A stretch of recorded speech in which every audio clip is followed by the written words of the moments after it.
Hoje eu quero compartilhar com você o que Deus colocou em meu coração, que está em Romanos 4, verso 17. Esse texto diz assim, como está escrito: eu o constituí pai de muitas nações. Ele é o nosso pai aos olhos de Deus, em quem creu. O Deus que dá vida aos mortos e chama à existência coisas que não existem como se já fossem. O apóstolo Paulo, nessa carta aos Romanos, ele está falando de um homem chamado Abraão. Ele é o nosso pai da fé, diz o apóstolo Paulo, que creu em Deus, o Deus que ressuscita a vida aos mortos e chama à existência as coisas que não são como se já fossem. Na verdade, Deus começou uma história através de Abraão. Deus pegou Abraão, Deus precisava começar algo diferente na terra, e Deus chama Abraão e fala assim: Abraão, fica de pé, Abraão, Abraão, sai da tua terra, sai da tua parentela, e vai para um lugar aonde eu irei te mostrar. Abraão é chamado um pai da fé porque Abraão construiu uma história de fé.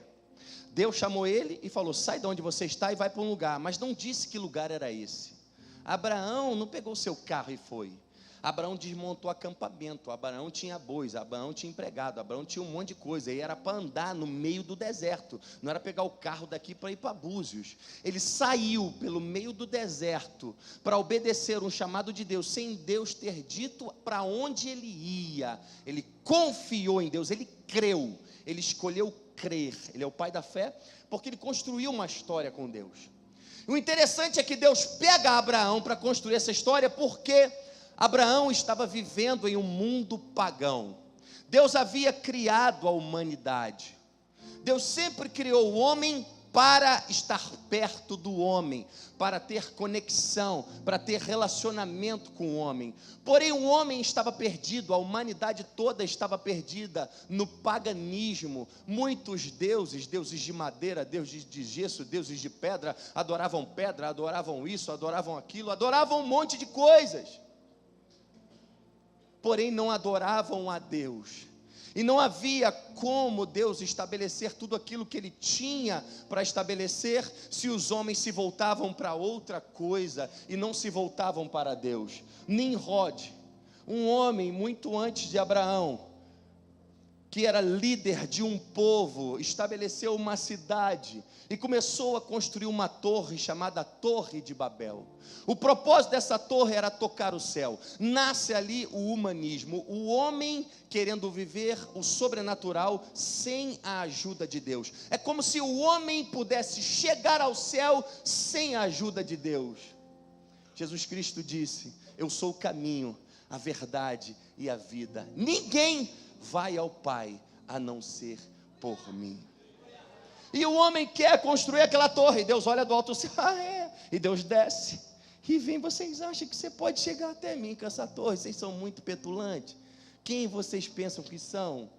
Confunde todo mundo, aquela torre não dá em nada, porque quando o homem quer lutar com a sua própria força, com o seu próprio braço, quando ele quer ir pela sua própria força, sempre não dá em nada. A gente acaba sendo frustrado, porque na verdade a gente precisa da ajuda de Deus.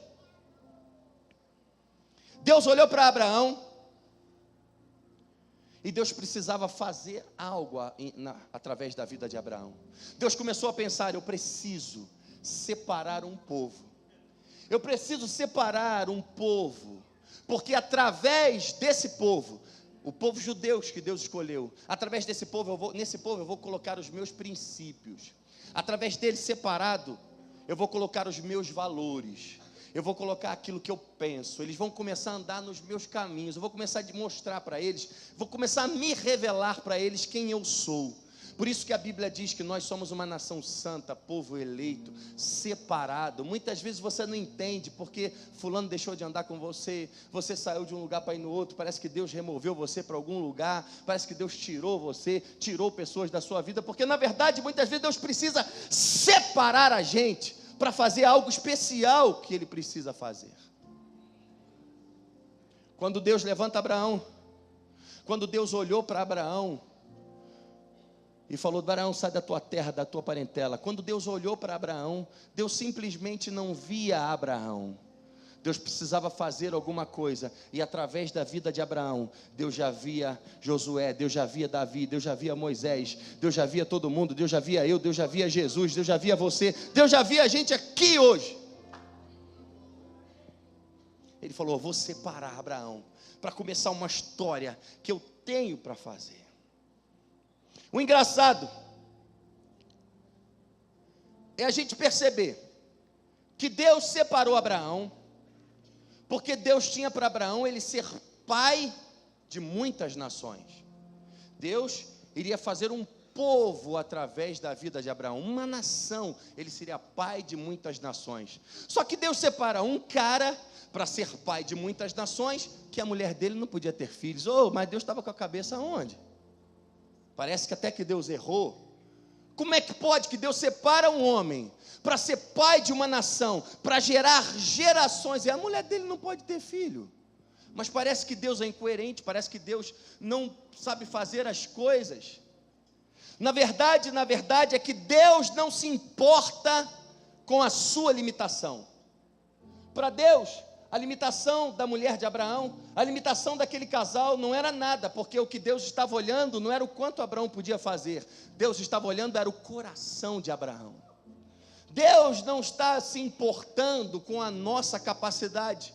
Estudar é importante, se preparar é importante, se atualizar é importante, porém, essas coisas não são fundamentais para Deus usar você e construir uma história na tua vida. Deus está muito mais preocupado com o seu coração, com o que você é, do que com o que você tem. Muito mais preocupado com a pessoa que você é por dentro, do que quem você aparenta ser por fora.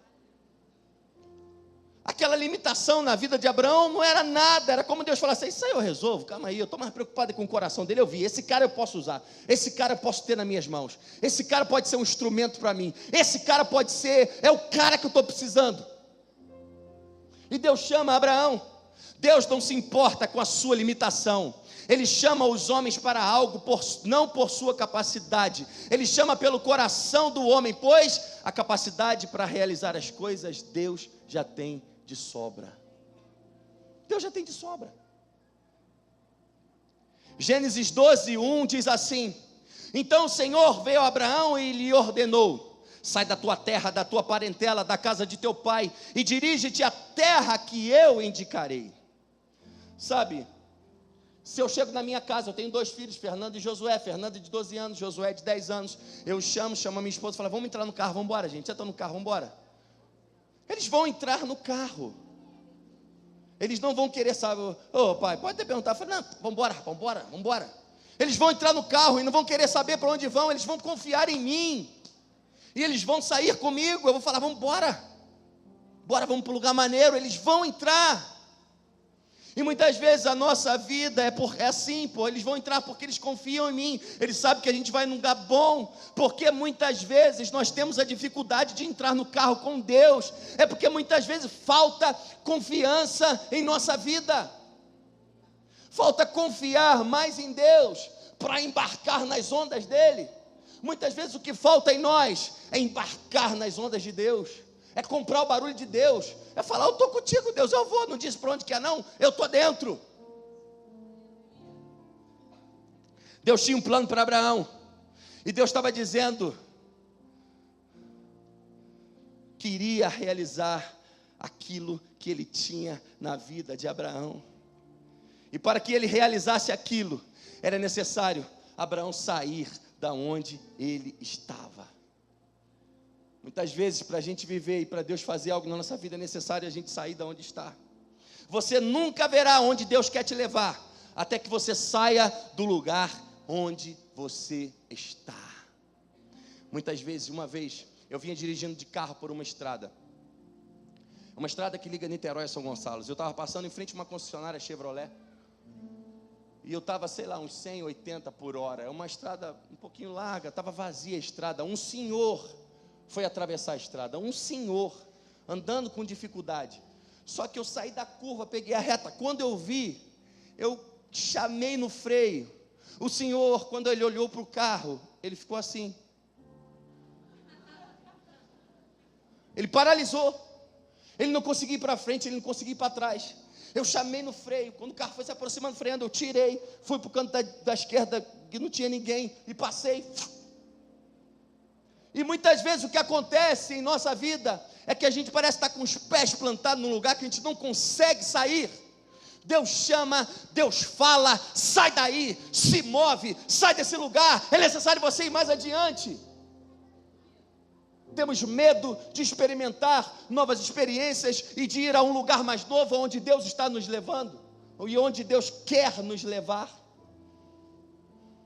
Não havia como Abraão ter o paganismo, ter aquela vida e ter Deus. Não havia como Deus fazer uma obra na vida de Abraão em meio a todo aquele tumulto religioso que ele vivia. A Bíblia é clara quando ela diz: a luz não tem comunhão com as trevas. Não tem como, da mesma fonte, jorrar água limpa e jorrar água suja. Não tinha como Deus trabalhar na vida de Abraão, ele sendo estabelecido naquele mesmo lugar. Deus precisava tirar ele daquela terra, Deus precisava tirar ele daquele lugar. João 15:19 diz assim: se vocês pertencessem ao mundo, ele os amaria como fosse dele. Todavia vocês não são do mundo, mas eu os escolhi, tirando-os do mundo, por isso o mundo os odeia. O que Jesus está dizendo é mais ou menos isso: vocês estão no mundo, mas vocês não são do mundo. Jesus, quando foi assunto aos céus, ele disse: eu vou preparar moradas, eu vou ao Pai, vou mandar o Espírito Santo, para vocês não ficarem órfãos, para vocês não caminharem sozinhos, nunca perderem a noção de quem vocês são, mas eu vou preparar moradas. Nós estamos vivendo aqui, mas somos peregrinos nessa terra, estamos passageiros nessa terra. Essa terra não é o nosso destino final. Nós somos cidadãos do céu, existem moradas em Deus esperando por nós. A nossa vida na terra é isso aqui, comparado à nossa eternidade, é um pedaço pequeno. Sabe de uma coisa? Não se apegue muito a essa terra, porque tu não vai ficar aqui para sempre. Por isso que a Bíblia é clara quando ela diz para o homem começar a construir tesouros no céu, onde a traça e a ferrugem não pode corroer. A Bíblia é muito clara quando diz para nós voltarmos os nossos olhos para o céu. Estamos vivendo nessa terra, trabalhamos, construímos. Você tem que trabalhar, prosperar, construir, dar o teu melhor, ser o teu melhor, fazer o melhor homem que você pode ser a melhor mulher que você pode ser. Tudo que vier à tua mão, faça-o e faça um bem feito. Viva uma vida que vale a pena. Você só tem uma vida para viver, então vive de um jeito que você nunca vá se arrepender. Mas não tire teus olhos do céu, não tire da tua cabeça, que o teu destino é o céu, há uma morada em Deus sendo preparada para você. Tem uma história que diz, eu já contei aqui, mas vou contar de novo. Um homem morreu, chegou no céu, foi recebido pelos anjos. Os anjos começaram a guiar ele, começaram a passar por uma rua e, rapaz, parecia que condomínio lá da Vale dos Eucaliptos, casa bonita. Ele falou: rapaz, é aqui que eu vou morar, acho que é aqui. E foi descendo a rua. Aí as casas não tinham mais piscina, o padrão foi caindo. Ele foi, poxa. Aí foi chegando lá no Jardim Catarina, mas Gonçalo. Aí foi caindo o padrão, foi descendo a rua, foi passando, foi dobrando, chegou num lugar, uma casa em construção, de tijolo, telhado sem terminar, sem janela para colocar, uns material na porta, tipo aquelas casas em obra. Eu falei, meu Deus, tem alguma coisa errada. Como é que pode ter um negócio desse aqui no céu? Não, isso aqui, vocês erraram meu nome, confere aí, anjo. Eu falei, não, está certo. Sabe o que é? A gente constrói aqui com o que você manda de lá. Você não mandou nada, filho. Não teve como construir a casa. Junta tesouro onde a traça e a ferrugem não pode corroer. Nunca perde os teus olhos, nunca perde a direção, que o teu destino é o céu. Vivemos em um mundo, quando Jesus disse, vocês estão no mundo, mas vocês não pertencem a esse mundo. Nós vivemos em um mundo, nesse sistema, nessa maneira de pensar, que as pessoas nesse mundo pensam, que esse mundo pensa, nesse sistema, nessa maneira de viver, com as necessidades que esse mundo tem, de saciar a alma, de saciar o ego, de saciar a carne. Porém, nós não somos desse mundo. Isso não significa que nós temos que nos isolar em uma fazenda, como essas seitas fazem, viver separado de tudo, sem viver em sociedade. Não, nós vivemos em sociedade, estudamos, trabalhamos, nos relacionamos, e temos que nos relacionar, porque a Bíblia diz que nós somos sal, nós somos luz, nós somos farol para essa terra, nós somos profetas nessa terra, falando sobre o reino de Deus. Mas o que Deus quer dizer, isso significa, é que mesmo nós vivendo nesse mundo, vivendo em meio a esse sistema que pensa dessa maneira, significa que não podemos ter ações e atitudes que levam Deus para fora do nosso mundo. Cada um de nós tem um mundo em que vive. Eu me relaciono com a igreja, com algumas pessoas. Se você é corretor de imóveis, você tem esse mundo seu, da sua família, dos corretores do teu trabalho, você funciona nesse ambiente, nesse mundo que você circula durante a semana, no final da semana, se você vai para lá, vai para cá, esse mundo seu. O que Deus está dizendo é o seguinte: não tenha ações e atitudes que vão levar Deus para fora do seu mundo. Você ter a consciência de que você está nesse mundo, mas que você não pertence a esse mundo. A diferença é a sua maneira de viver, não importa onde você está. As suas ações, a sua maneira, o Pai Nosso. Pai Nosso que está no céu. Venha a nós o teu reino. Então, Deus, o teu reino, o teu governo, a tua maneira de gerir as coisas, é o reino, não é? Venha a nós o teu reino. O teu governo, a tua maneira de enxergar, a tua maneira de reinar, que esse reino, esse governo venha a nós, que mesmo nós aqui nessa terra, vivendo nesse mundo, onde as pessoas não te conhecem, muitas vezes não te percebem, e não agem de acordo com a maneira que o Senhor gostaria, faz o seguinte, Deus, venha o teu reino, nós queremos o Senhor aqui no nosso mundo, o seu reino no nosso mundo, o nosso reino não é nosso, o nosso reino é teu, o Senhor vai reinar no mundo que eu vivo, o Senhor vai estar aqui nesse lugar, venha a nós o teu reino, seja feita assim na terra como no céu. Então, Deus, que as coisas que aconteçam aqui na terra sejam como as coisas que aconteçam no céu. Sabe o que a igreja é? Um pedacinho do céu na terra. É perfeita? Não. Porque lá tudo será perfeito. Mas a igreja precisa ser um lugar onde desfrutamos das coisas celestiais, desfrutamos das coisas de Deus. Quando eu digo, assim na terra, como no céu, é como se eu estivesse falando, Deus, é o seguinte,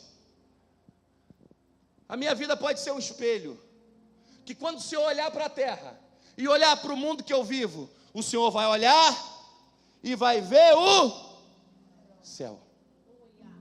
Assim na terra, nós oramos e muitas vezes nem tomamos consciência do que a gente está falando. Que seja na minha vida, que seja no mundo em que eu vivo, que seja no meu dia a dia, que seja nas minhas ações, que sejam nas minhas atitudes, que sejam nas minhas decisões, em tudo que eu faço, assim na terra como é no céu. Que as minhas decisões, que sejam tomadas aqui, sejam as decisões que deveriam ser tomadas no céu. Sabe, você percebe, quando você está crescendo como cristão,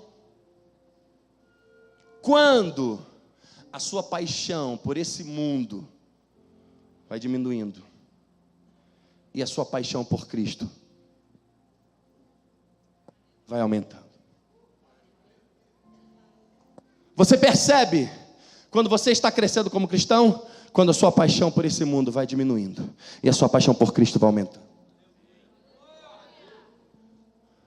Não é pelo seu falar, não é pelo seu dom, não é pela sua capacidade de cantar, de pregar, não é pelos seus muitos dons, não é por ser profeta, não é por nada disso. Espiritualidade não se mede por essas coisas. Eu nem sei que aparelho que mede isso. Porque Davi falou, Senhor, sonda-me, ó Deus, o meu coração. Só Ele pode sondar o nosso coração. Por isso que a Bíblia é muito clara quando diz, ei, tira a primeira trave do teu olho, para depois tirar do teu irmão. Porque muitas vezes alguém que a gente está achando que não tem nada a ver isso aí. É um xodó de Deus, você nem sabe o que Deus tem com ele. Porque tem muita gente quieta, que é muito mais madura, é muito mais espiritual do que muito... Não que não seja bom, eu creio nos dons espirituais. Claro que eu creio. Mas a verdade é que essas coisas não se medem assim. Abraão obedeceu a Deus, saiu de sua terra, pois ele considerou o que Deus tinha para ele mais importante e melhor do que ele tinha naquele momento. Ele creu, ele confiou que Deus o levaria a um lugar melhor. Quando amamos muito o presente, corremos o risco de perder o destino e de não viver o futuro. Quando amamos muito aquilo que estamos vivendo no presente, quando não conseguimos sair do lugar, quando não conseguimos nos mover, quando não conseguimos ir além, aceitar um chamado, obedecer um chamado de Deus e viver alguma coisa nova, porque nos acostumamos muito com aquilo que já estamos vivendo, corremos sério risco de perder o destino que Deus tem para nós. Esse texto, Romanos 4, coloca lá o primeiro texto.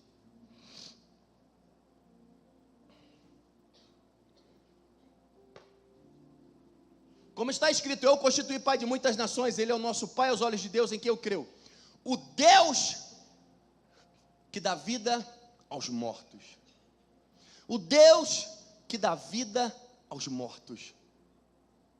Morte pode significar fim, pode significar inconsciência, pode significar inexistência, pode significar tudo acabado. Porém, nós vemos na Bíblia que a palavra morte também pode ter outro sentido. Vamos ler o que está escrito em Lucas 15, 24.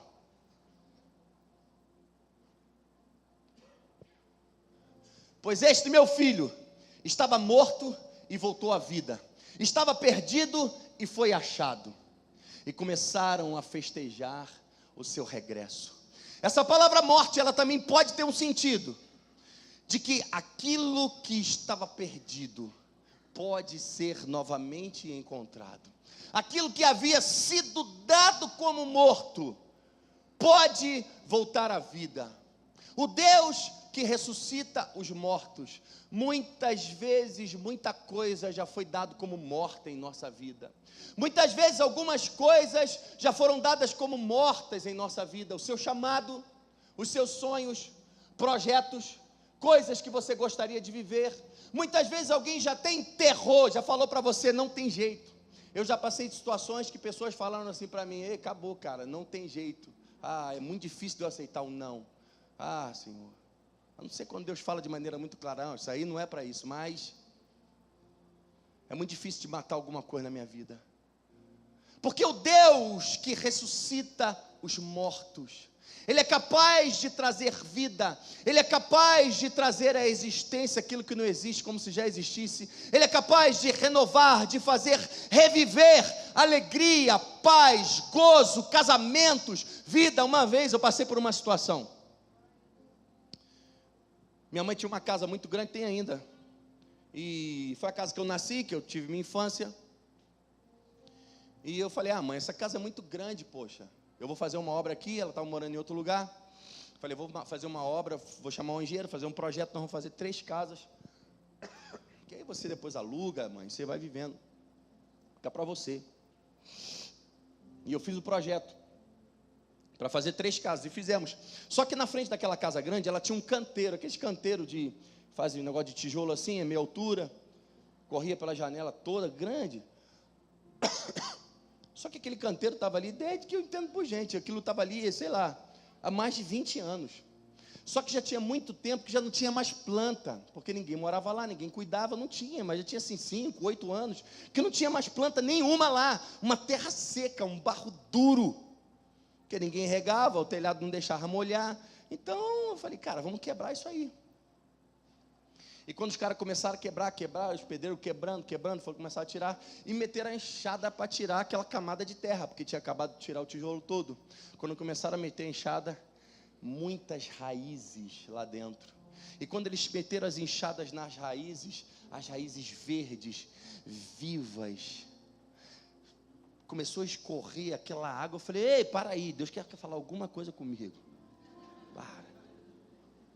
Eu falei: não é possível, Deus, isso aqui está há mais de 8 anos, não brota uma folhinha daqui, está tudo vivo aí, o que o Senhor quer falar? E eu fiquei olhando para aquilo, e o Senhor falou: às vezes, parece que as coisas estão mortas e que não há mais vida. Parece que não há mais vida, parece que não há mais jeito. Tem casamentos que parece que o amor acabou, mas não, o amor está vivo lá dentro. Talvez você esteja aqui, parece que teu amor acabou para tua mulher, parece que teu amor acabou para teu marido, parece que teu amor acabou pelos teus filhos, parece que teu amor acabou pelo teu pai, parece que teu amor acabou pela tua mãe. Acabou nada, conversa fiada, só parece, está tudo lá. E uma vez eu dei essa palavra em uma igreja, uma mulher trouxe um bilhete para mim no final, falou: pastor, ela só deixou o bilhete e foi embora, não teve coragem de falar comigo. Ela falou: pastor, eu já estou há 1 ano e meio, eu só converso com meu esposo por bilhete dentro de casa. Eu escrevo bom dia, digo o que ele tem que fazer, deixo o café pronto e saio. Quando eu chego, ele deixou o bilhete. 1 ano e meio se falando por papel, mas hoje Deus falou comigo que eu ainda o amo. Eu consegui perceber que ainda há amor dentro do meu coração. Eu vou voltar para ele. Às vezes parece que coisas morreram em nossa vida. Às vezes parece que algumas coisas não têm mais jeito para a nossa vida. Mas a gente precisa ter uma consciência, olhar para o alto e crer que existe um Deus que traz vida aos mortos. Pelo amor de Deus, não posso mais comer pipoca antes de pregar, não.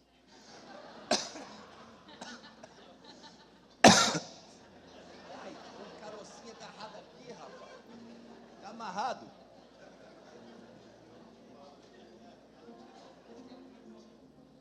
O Deus que dá vida aos mortos, que pode trazer vida, aonde já está frio, aonde já empedrou, aonde já endureceu, aonde você acha que não tem mais, não tem como mais eu viver algo assim, não tem para você. Ele é o Deus que encontra e traz de volta o que foi perdido, que dá vida aos mortos e tudo aquilo que podia estar morto. Ele pode trazer vida sobre tudo aquilo que pode estar morto ou perdido em tua vida. Levanta a tua mão e fala assim: eu creio, Deus, que o Senhor pode trazer vida sobre tudo aquilo que foi perdido sobre a minha vida e minha casa. Ele pode. Romanos 4:18. Abraão, crendo, esperou contra toda a esperança, e em esperança creu, tornando-se assim pai de muitas nações. Como foi dito ao seu respeito, assim será a sua descendência. Abraão, em esperança, ele creu contra a esperança. Crer em esperança é crer que coisas boas vão acontecer em nossa vida. É você acordar, dar um sorriso. Muitas vezes tem gente que acorda, só pode sorrir depois de meio-dia. Você não sabe o mal que você faz para você. Acorde, dá um sorriso, fala: eu creio que coisas boas vão acontecer na minha vida. É isso que é crer em esperança. Crer em esperança é ter um coração cheio de fé e esperança, é estar sempre esperando que coisas boas irão acontecer sobre a minha vida. É colocar a fé acima das circunstâncias, é crer e esperar o melhor. Fala para alguém que está do teu lado assim: ei, se prepare para o melhor, porque tudo aquilo que é de melhor está vindo sobre a tua vida. Se prepare, porque Deus tem coisas boas, perfeitas, agradáveis. Volta para quem está atrás de você, olha para quem está atrás de você, vira, sobe na cadeira e fala: ei, se prepara aí, tem coisa boa de Deus vindo para a tua vida. Tem coisa boa de Deus vindo para a tua casa. Tem coisa boa de Deus vindo para a tua família. Tem coisa boa de Deus para essa cidade.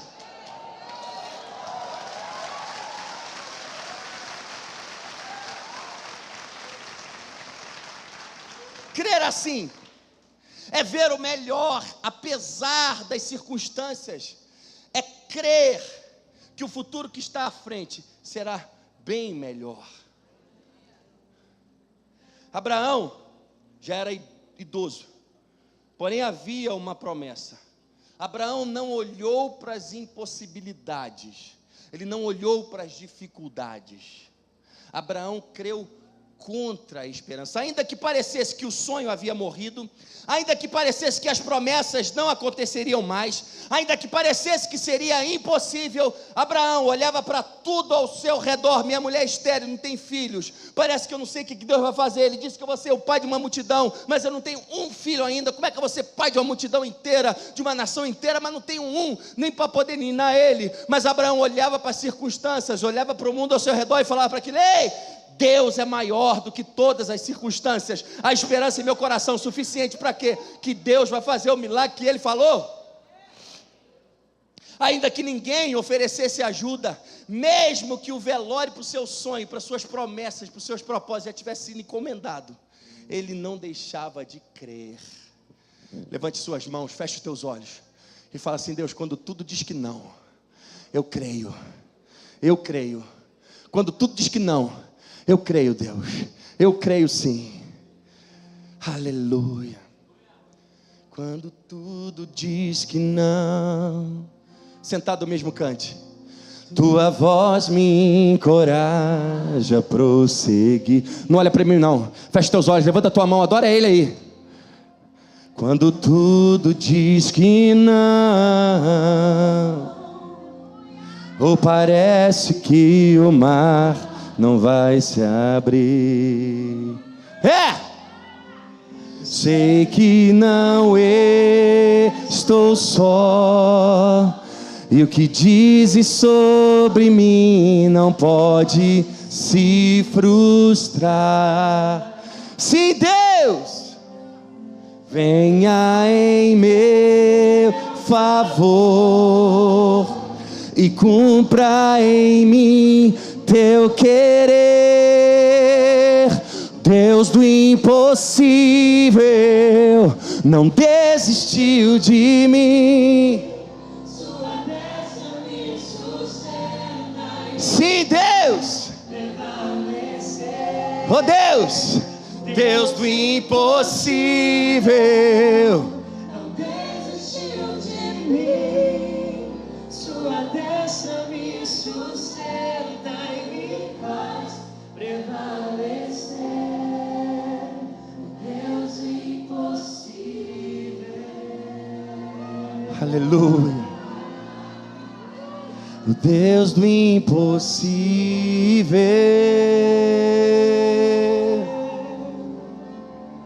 Deus do impossível.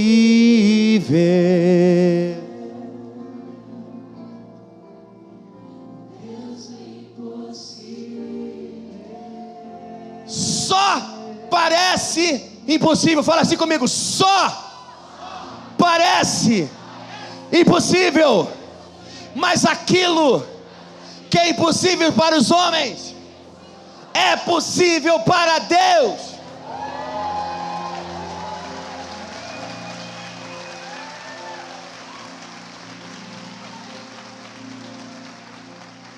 O que Abraão fez foi não olhar para as circunstâncias.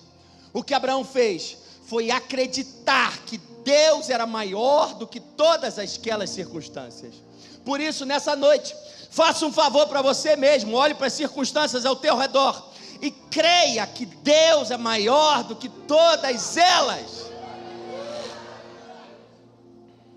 Romanos 4,17, aquele mesmo texto,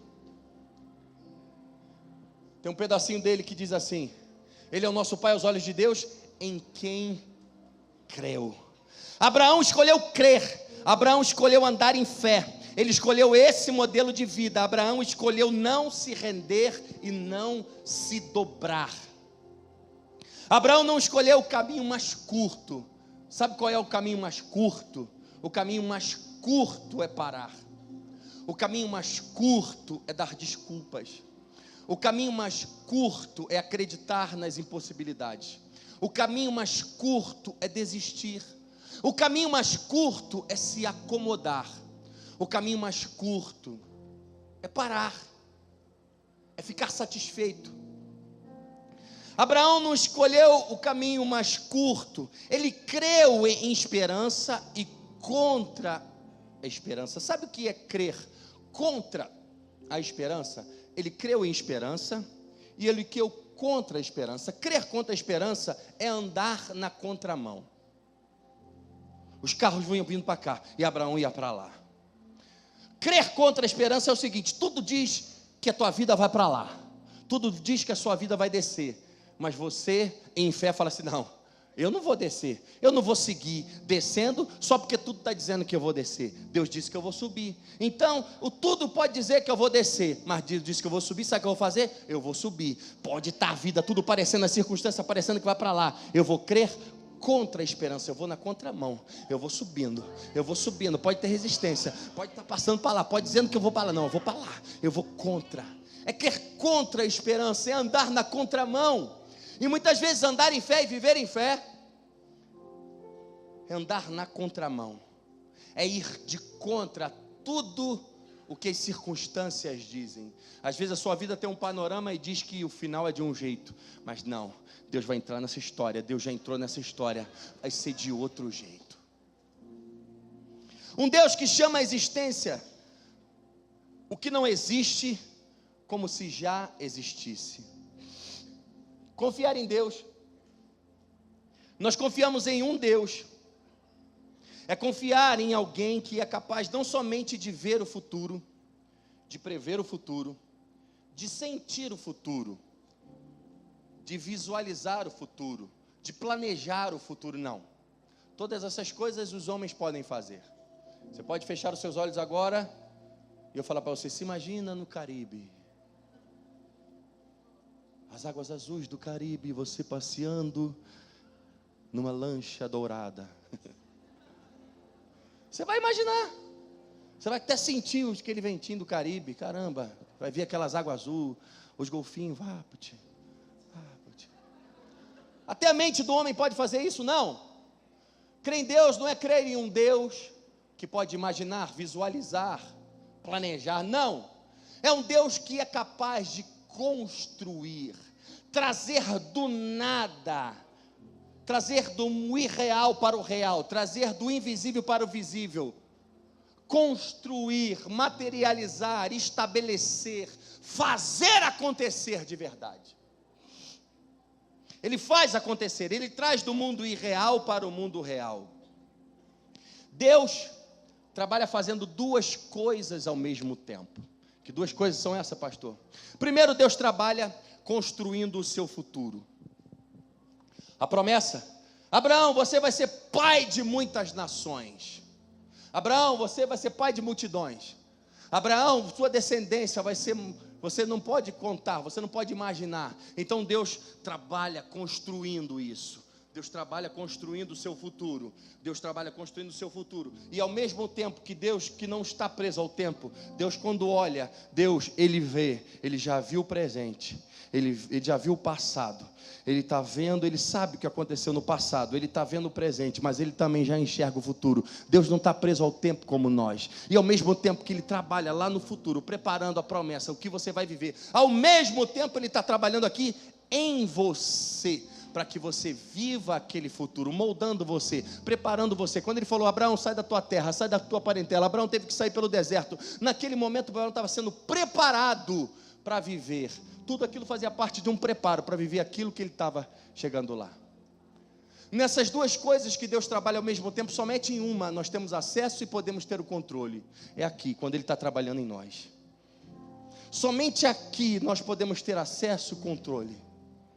Quando Ele está trabalhando em nós. Ele trabalha ao mesmo tempo no nosso futuro, na promessa, e ao mesmo tempo Ele está trabalhando em você. Gênesis 15:5 diz assim: levando-o para fora da tenda, disse-lhe: olhe para o céu e conte as estrelas, se é que pode contá-las.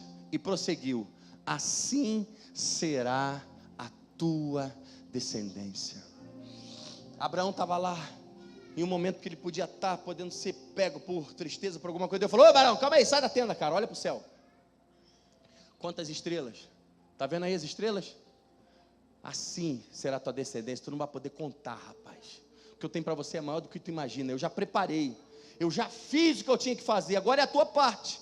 Quando Deus deu essa informação para Abraão, Deus estava dizendo para ele assim: agora você já sabe o que eu estou fazendo, então agora comece a trabalhar junto comigo para que isso aconteça.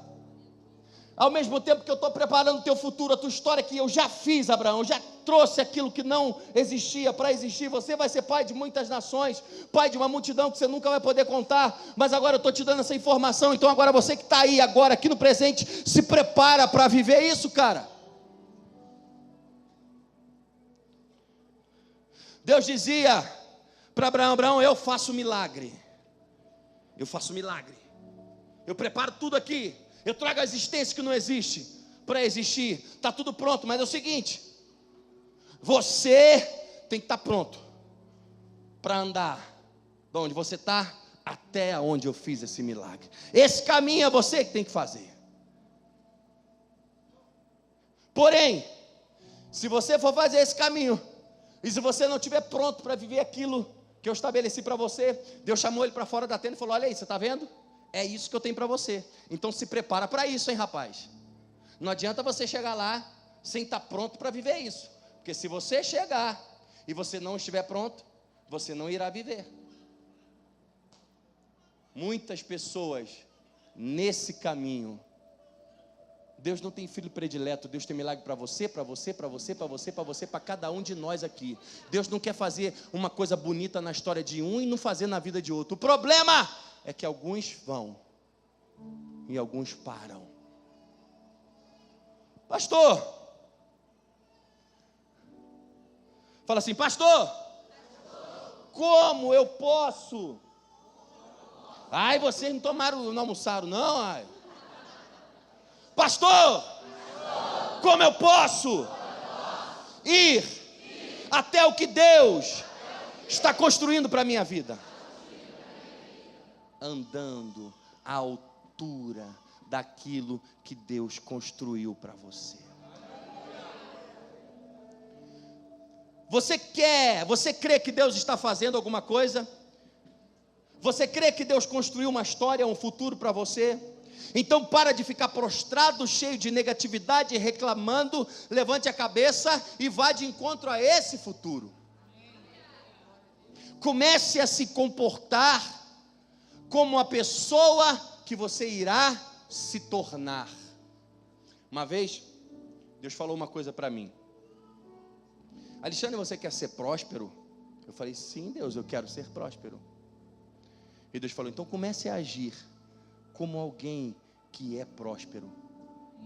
E muitas vezes a gente quer viver alguma coisa, mas a gente não quer andar de acordo com aquilo.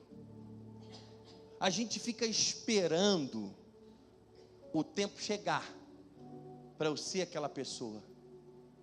Eu não preciso esperar eu ser rico para eu ser generoso. Eu não preciso esperar eu ser milionário para poder ajudar, agir em generosidade, a ajudar pessoas a fazer alguma coisa boa. O grande problema é que muitas pessoas morrem esperando o futuro. Você não pode esperar para você começar a viver de acordo com aquilo que você quer viver, somente quando o futuro chegar. O que Deus falou para ele, Deus deu uma informação para Abraão: Abraão, você está vendo isso aí? É isso aí que eu tenho para você. Então comece a se comportar, rapaz, como alguém que vai ser pai de multidão.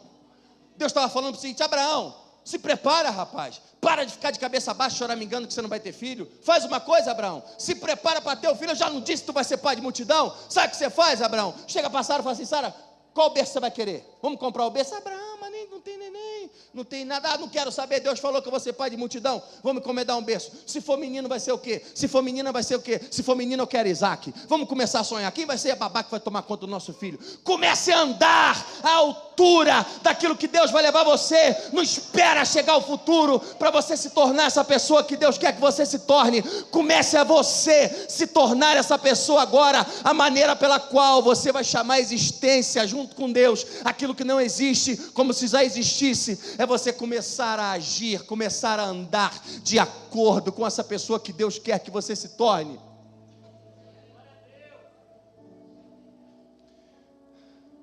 Muitas pessoas morrem esperando o futuro, morrem esperando o melhor da vida, morrem esperando viver os seus sonhos, morrem sem construir nada, pois nunca se posicionaram, nunca começaram a andar de acordo com aquilo que elas queriam viver. Ficam sempre esperando o milagre chegar, sempre esperando amanhã. As decisões ficam sempre para amanhã. Sempre amanhã eu vou fazer isso, sempre amanhã eu vou fazer aquilo, depois da manhã eu vou fazer aquilo outro. Nunca tomam uma posição,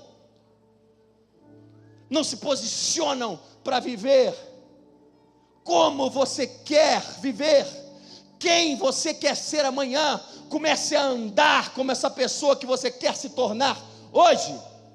Quando Deus chamou Gideão, Gideão estava malhando trigo escondido, cheio de medo dos exércitos inimigos, e Deus chegou para ele e falou: ei, homem valente, homem valoroso, o Senhor é contigo. Ele falou: eu? Porque ele achava que era um medroso, mas era porque Deus já via ele como um cara que ele nem sabia que ele era. Moisés era um cara que achava que nem poderia falar direito. Deus, eu não tenho, minha fala é pesada, eu não sei nem falar, como que eu vou até Faraó, como é que eu vou falar para esse povo? Deus, não, rapaz, eu sou contigo, pode ir, que eu sou com o Senhor, com você. É porque Moisés foi um dos maiores líderes da história e nem sabia que poderia ser isso. O que acontece é que você nem sabe quem você pode se tornar, você não sabe o que tem dentro de você, porque você não se posiciona, você não começa a chamar para você a responsabilidade.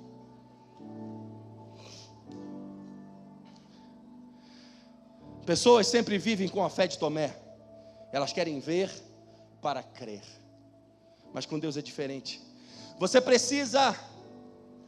não precisa esperar ficar rico para ser generoso. Você não precisa ter tudo que você sonha para ter alegria. Tenha alegria hoje, viva o hoje. Você já pensou que o presente de hoje é o futuro de ontem?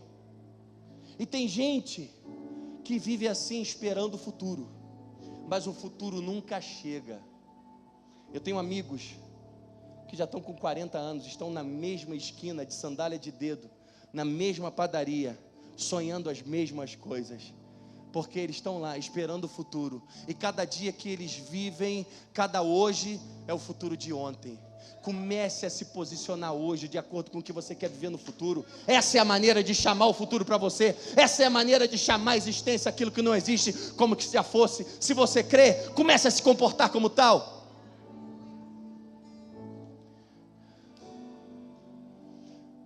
Precisamos começar a nos enxergar e nos comportar como Deus nos vê e espera que a gente se comporte. Se eu vou para um casamento, se eu vou me arrumar para um casamento, eu me visto para um casamento,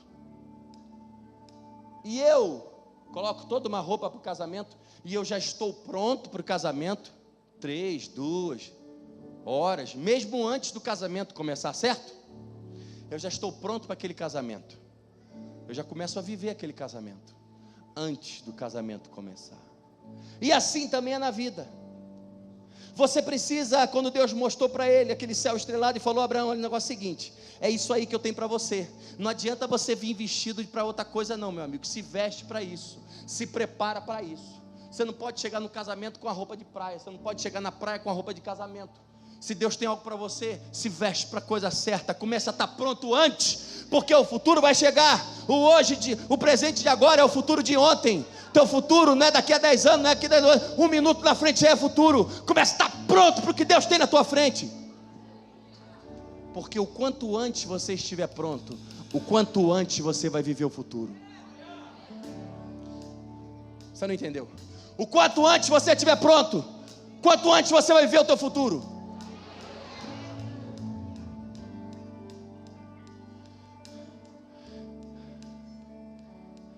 Comece a viver agora o que Deus está preparando para você no futuro. Comece a se posicionar hoje. Fica de pé comigo. Comece a se posicionar hoje no presente, para que você possa estar pronto, pois o presente de hoje é o futuro de ontem.